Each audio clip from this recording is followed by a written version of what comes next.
Twins అంటే చాలా ఇష్టమండి. ఎందుకంటే నేను ఇంటర్ చదివేటప్పుడు విజయవాడ శ్రీ చైతన్య కాలేజీలో చదివానండి. అక్కడ ఇద్దరు పిల్లలు ట్విన్స్ ఉండేవాళ్ళు. వాళ్ళు భలే ఉండేవాళ్ళండి. వాళ్ళని చూసినప్పుడల్లా నాకనిపిచ్చేది ట్విన్స్ ఉంటే భలే ఉంటారు కదా! ఒకరికొకరు ఎంతో ప్రేమతో ఉంటారు కదా!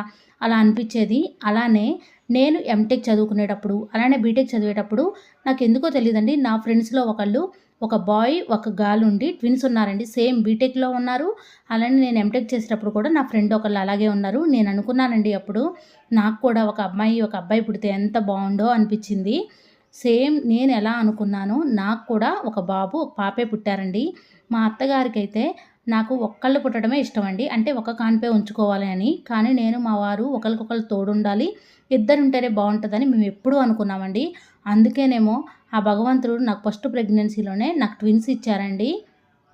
నాకు ఇద్దరు కవల పిల్లలు పుట్టమనేది ఎంతో అదృష్టం అండి. ఎంత అదృష్టం చేసుకుంటానో ఇలా కవల